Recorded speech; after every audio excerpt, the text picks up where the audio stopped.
about this. In the first film, we talked a lot about him getting off a little bit on pulling these little cons, but no one gets seriously hurt other than they lose a lot of money, get their feelings hurt maybe.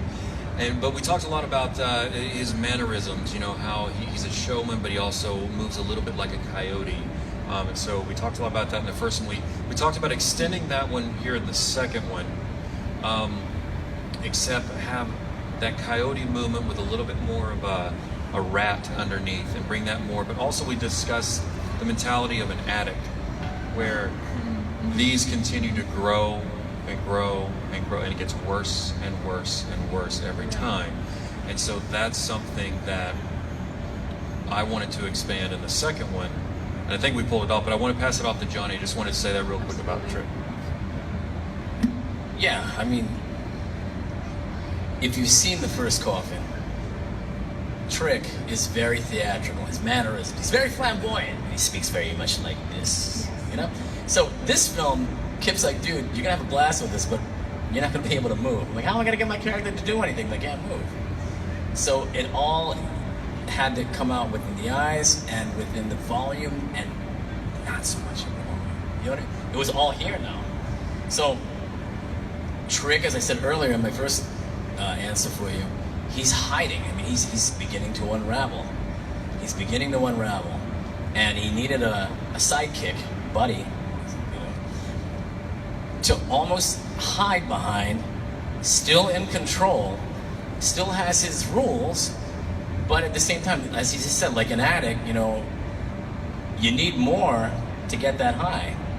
Well, still my rules are this, man. Trick's rules are no one dies. And that's why he blew up at the end.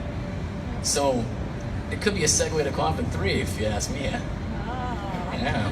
I'm not saying anything, I'm just saying. That was my next question. Trick is on the loose and the main characters are still in trouble. Do we hear Coffin 3 maybe? Watch this, yes. There we go, okay. Okay, just asking, what's next in store for all of you? Your next projects and adventures? I got the mic, I may as well start. I'm working on a mob film with Ray Liotta.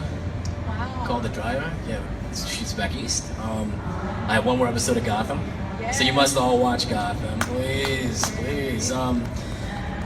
Just another project I'm working on. I mean, a lot of my stuff's on the East Coast. I'm based on the East, yeah. But this is family.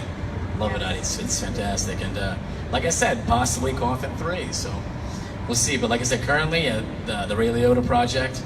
And a new Western. I'm doing another Western project. Yeah, that's very cool. So Bill Tiggle. I'm shooting that in West Virginia. But you audition more than... Did you audition for that too? No, definitely, dude. We put you in this and get you in that. Come on, man. Family. Here you go.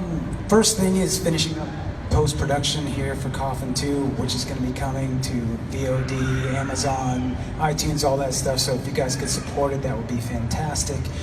It's all going to be coming out around Halloween time in the fall this year. As far as a little self-promotion, I did a film called Little Star. It's about celebrity, and I play a stalkerazzi. Tyler Labine, I believe, is the lead, and that should be hitting the theaters around before Christmas. I think November it's slated for. And next year, hopefully starting production on a film called A Doll's House, which is based on the Ibsen play, and it's got Ben Kingsley attached to it, so I'm really, really excited about it.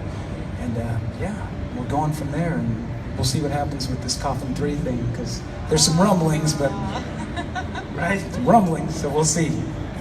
Thank you. Awesome. Big surprise. There's discussion about Coffin 3.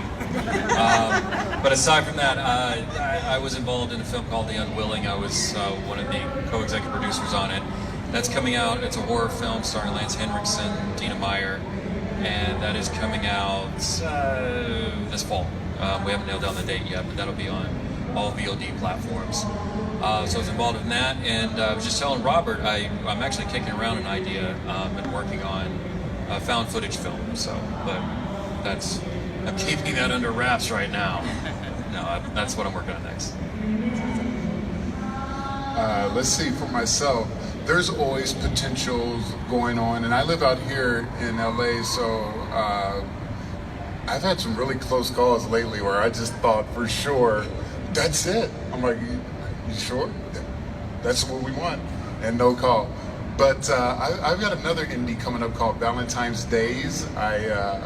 It's a dark horror movie, and I actually turned into a zombie at the end. I start off as like a bodyguard hitman, and then I turned into a long story, but it gets twisted around until I turned into a zombie. Let's see, a couple at that West Virginia cowboy thing that shoots in August. A convention guy that was in charge of transportation is working with this movie down there, and they're supposed to be sending me a contract soon. So we'll see what happens with that.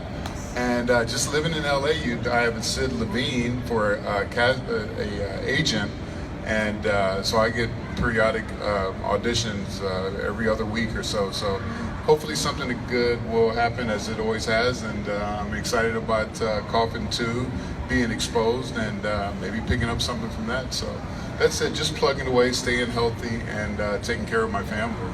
That's pretty much it. Well, aside from Coffin 3, I have a couple movies coming out this summer, including this Coffin 2. Another one is called Hope Dances, which is radically different than this one. It's actually sort of a Disney children's film. So if you have any young girls who like to dance, they'll really like that. Little ballerinas. But yeah, and then Coffin 2, I finished wrapping a new television pilot called Season and Renee by the genius writer and director Dean D'Onofrio. Super funny and really cute, so I'm excited about that. And then some other scripts that I've been reading recently just to investigate what might be fun getting attached to. So, I mean, it's exciting. It's exciting, especially the Coffin franchise, Kip. Chop, chop. Okay, want to open it up to Q&A? Are we done? Okay. Well, thank you so much for attending. Let's thank our guests, Sunny, Robert, Kip, Scott, and Johnny. And you definitely Thank you guys. Yes. And you definitely want to come by and see them in the dealer's room, because they will be signing autographs. You get to meet the celebrities, cast and crew. So come by and say hello. We'd love to see all of you. Thank you. Have a good evening, guys. Thanks. Thank you so much.